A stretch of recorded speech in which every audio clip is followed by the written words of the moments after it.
Jared, man, I just want to say first off, thanks for taking the time to join the pod. It's been a while since we got to catch up. Well, I'm excited for you guys getting Charles Lee. It's going to be a big addition for Charlotte. Definitely. Currently running with the longest active playoff drought in the NBA. Charlotte's introducing Charles Lee tomorrow, actually, and everything's kind of in limbo right now as the Spectrum Center is closed for off-season renovations. So curious as to where all this is going to happen. But Jared had the pleasure of covering Charles for his one and only year in Boston, obviously resulting in an NBA championship. Jared, I gotta ask, what is kind of your first impression when Charles took the job as lead assistant under Joe Mazzulla, and then kind of how did you see that develop through that first and only year in Boston? It's funny because I had heard so many good things about Drew Holiday, and then in those conversations would also hear you're going to love Charles as well. And he was great. Like he's one of my favorite coaches I've covered in my career in Boston. He is incredibly charismatic. He's the kind of guy that will like make eye contact, ask how you are, give you a pat on the back. He's very, very good at connecting with people. He's also really funny and really fun. And he's like competitive, but in like more of like a smiley, fun way. And people have probably heard a lot about how Joe Mazzulla operates, where Joe Mazzulla is like intense, but he likes to mess around. Charles is like intense, but in a more like cool vibe, easygoing kind of way. Definitely, and that kind of personality, personable trait, I assume, kind of bleeds into the personal development or personnel development, player development that I've heard a lot about in his career. Is there anything that you can, I guess, speak to on that side of things, like the X's and O's, and then you mentioned working with Drew Holiday over the years from Milwaukee to Boston? He's a really good strategy guy. And, he was one of those coaches that I would come to and be like, hey, I'm trying to understand how this works. Can you, like, why you do it in this specific way? And he would be really good at breaking it down. We'd even, like, walk out on the court and, like, do a little bit of a walkthrough sometimes. He was so good at doing that. And you could see it, especially with Drew Holiday, he was the main positional coach for Holiday this year. And obviously has gone, was worked with Holiday for years. You could just see the way they talk things out. There's so much attention to detail. There's like a desire to solve things, and I think that's something that Charles is really good at. Is he really likes getting into the weeds and really solving things and getting creative, and he's really good at communicating that. I think he's going to come into Charlotte, and he's going to be someone that's going to be like, let's figure this out together. I'm going to show you the thought process behind something, rather than a coach who's going to be like, everyone fall in line and do what I say, which frankly I don't think is a process that really works these days, especially if you're a young guy like Charles. It's just like, you can relate to the players, build a positive relationship rather than a relationship of fear. And I think that's probably how he's going to do it. Definitely. And being 39 years old, you mentioned that ability to connect with the players. One player I'm particularly curious about, and you and I briefly talked about this, was Grant Williams. Obviously, they didn't connect on their time in Boston. Grant getting traded to Dallas the season before. You said they have relatively similar personalities. I'm curious what you mean by that and kind of how you think those two will mesh, because Grant is obviously a key piece for Charlotte moving forward. I mean, Grant's going to be the leader for Charlotte. I think that was pretty apparent going Yep. down there and seeing the way that Cliff was talking about him, just the role he was taking on. Like he was kind of in the right situation there, and they obviously need it really badly. Grant Grant is way crazier than Charles. Like he's way more. I shouldn't say crazy. He's way goofier than Charles. But they both have this very affable personality. They both really like engaging with people. They also, I think, like challenging people and like speaking their minds without being hostile about it. And so that's why I feel like Grant will be a good extension of Charles in the locker room, just because not only do their personalities match, but I think they're probably both willing to take criticism and be the butt of the joke, just to, like they don't have a problem doing that. They're not going to get defensive when that happens. And I think honestly, it's probably something that they need in Charlotte. Is like Charlotte has not developed well over the years. And they had a really good coaching staff before this one. Like Cliff's a really good coach. They had some good assistants on that staff. Like they had a good coaching staff. It's just like I think it was the locker room leadership thing, is how everyone around the league certainly sees it.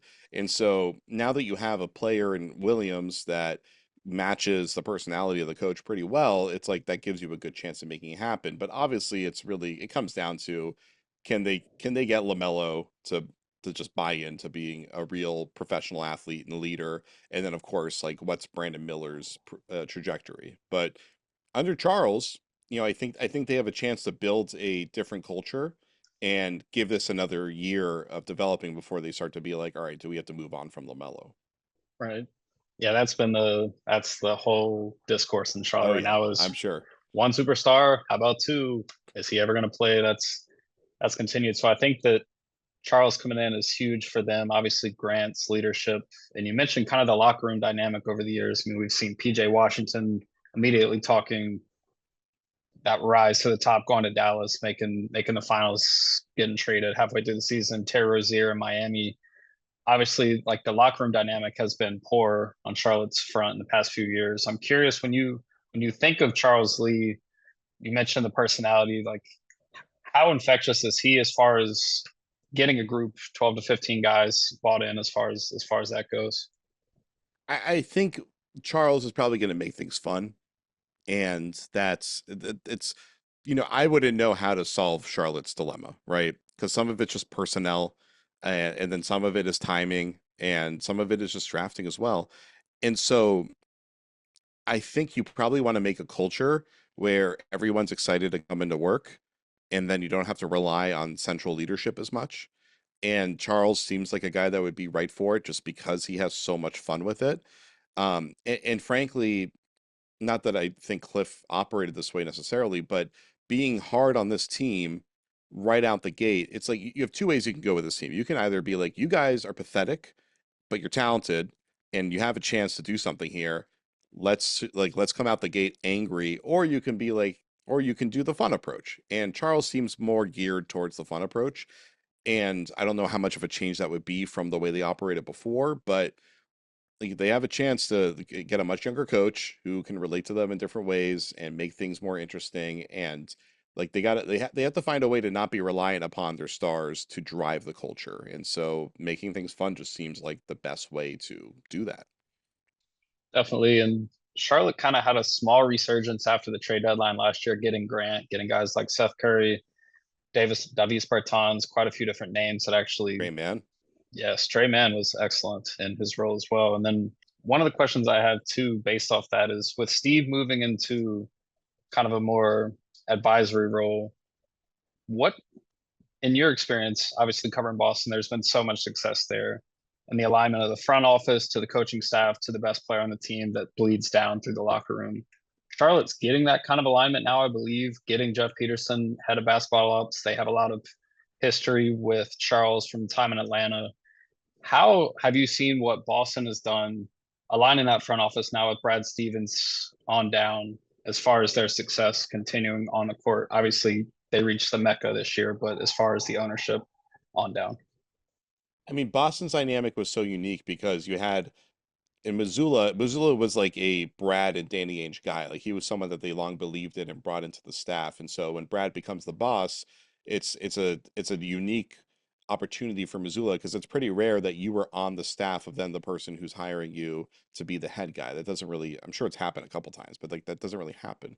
And so Missoula last year he struggled to find his voice, and it was, I think, more that just the scenario that he came in under rather than him in particular and his qualifications. Like it was just like the team was going through the most insane transition that we've seen in a long time, and so it didn't really hold in the right way, and so with Missoula both growing in his coaching confidence and experience and just kind of like understanding of how to communicate and them retooling the roster and giving him some new coaches with some fresh voices, it gave the team a sense of like closure from what happened before and a kind of like fresh start that was necessary for them to kind of reset their culture. And so I'm sure Charlotte is going to make some move to add somebody in. I hope so. Like, have they in recent memory? It's like, tell me, has there been like a real addition during the offseason that's actually mattered for this team in a while?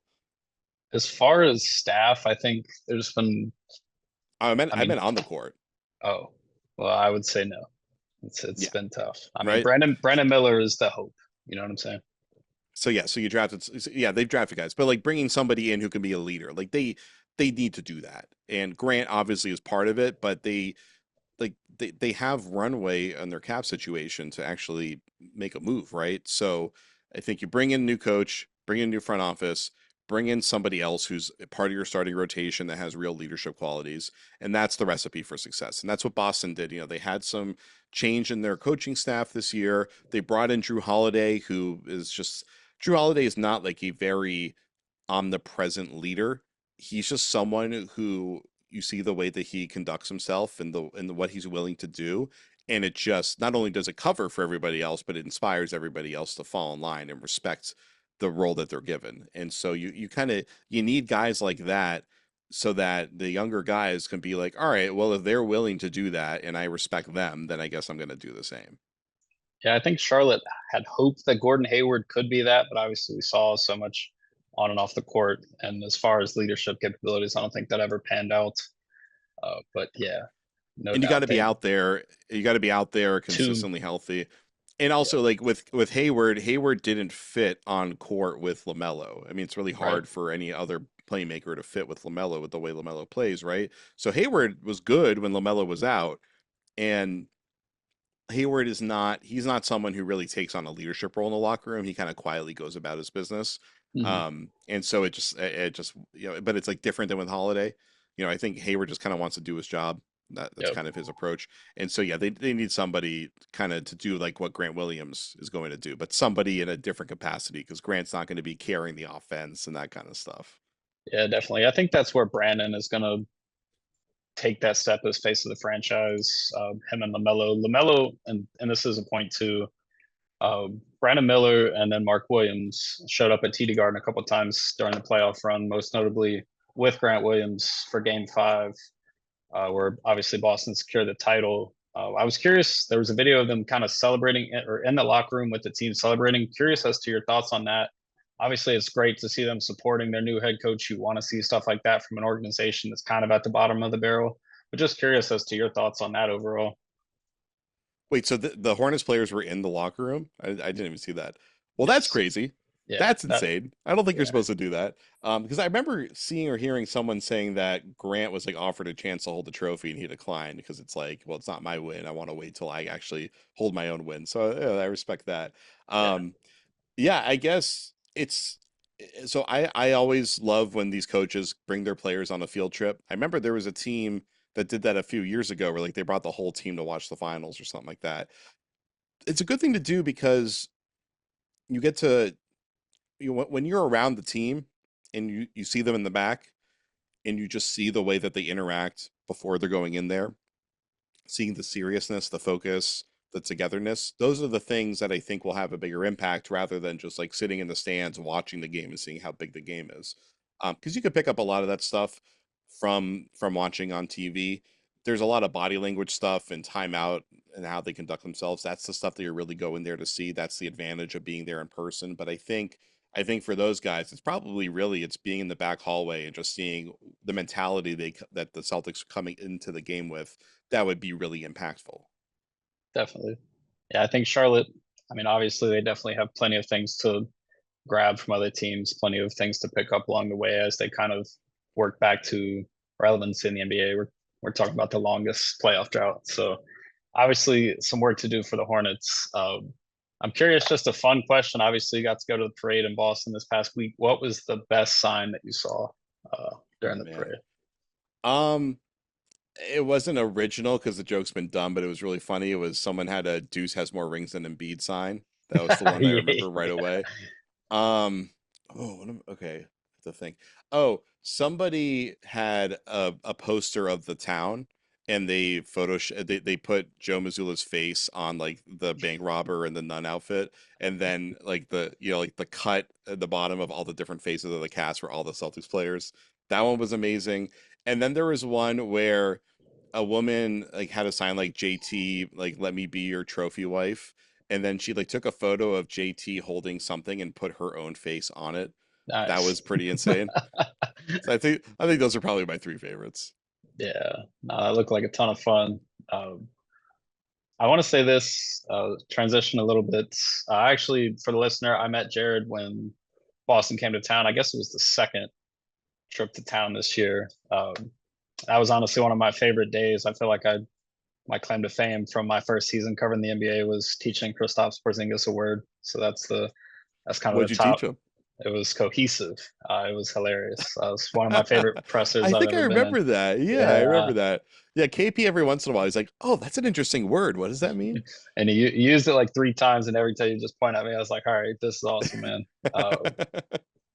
But I actually recently read a story about you too. I'm in a similar situation now as kind of a journalist. I've done college football for years and now NBA for the first year, but working a 9 to 5 and kind of making that jump. I'm curious if you just have advice for any upcoming writers or people that want to grow in this business, just overall.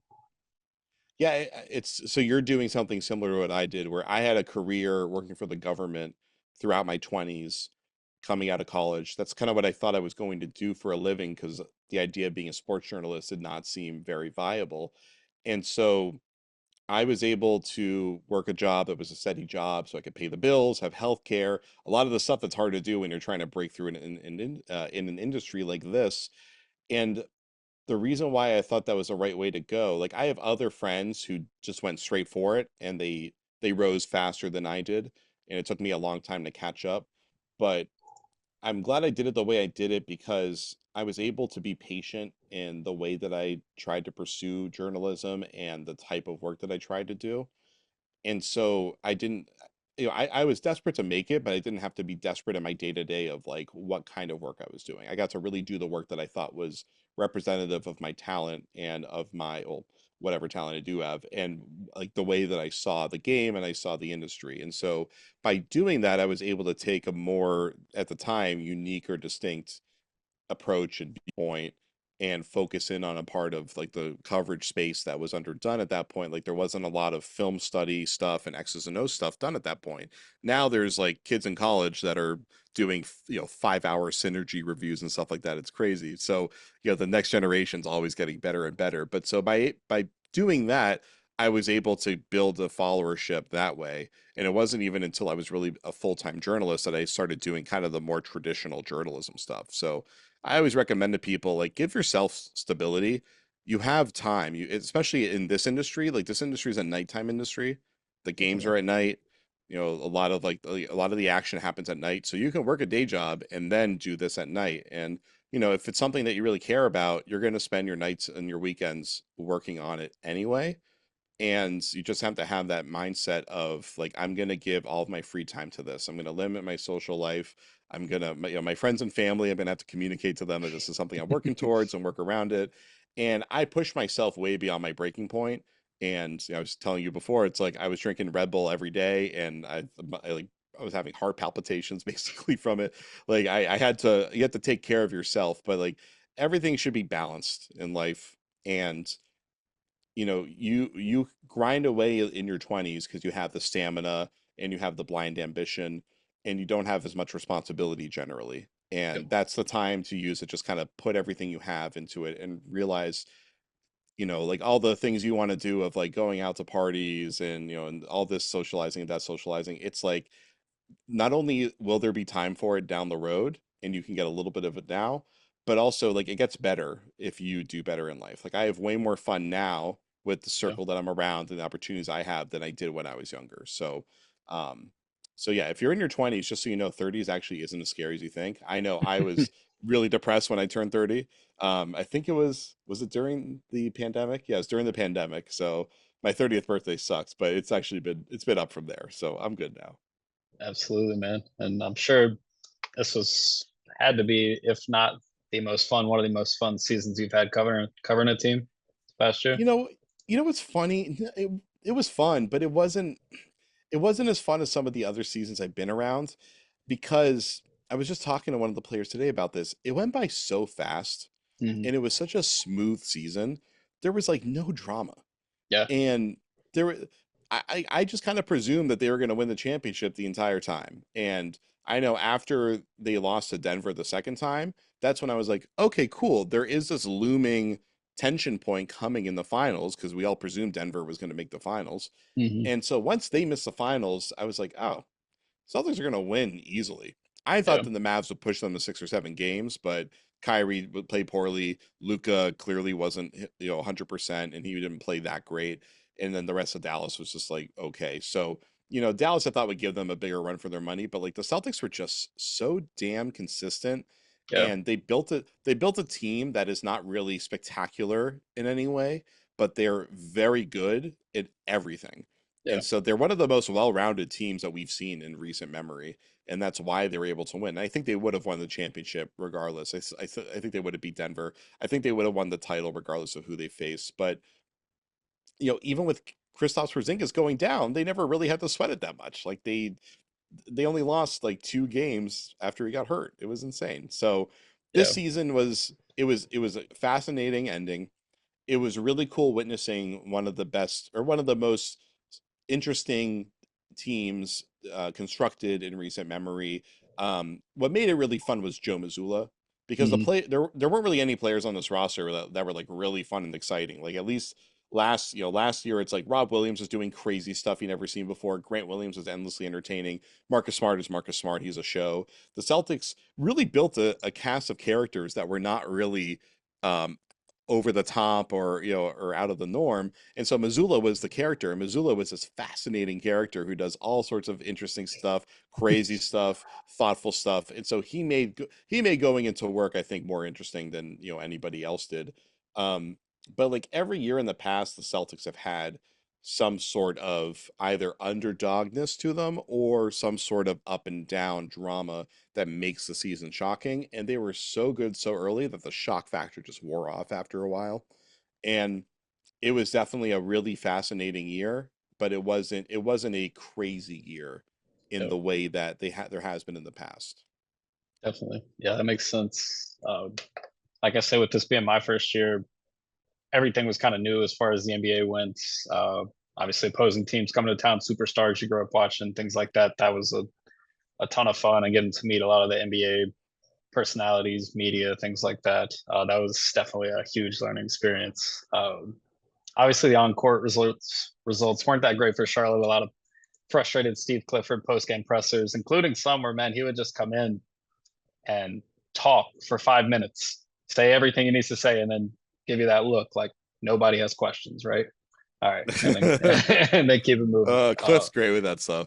Yeah, I'm definitely looking forward to kind of that change of pace with the new ownership, new head coach in Charles Lee. Obviously, the draft is tomorrow. I mean, or Wednesday. It's all here. Free agency's looming. Obviously, you mentioned the cap situation for Charlotte earlier, but could be a really exciting time for Charlotte, and that's kind of the hope. But man, I want to say thank you for taking the time to join the show, and looking forward to seeing you guys back when Boston comes to town this upcoming year. I'm looking forward to see what Charlotte does with their tools this year.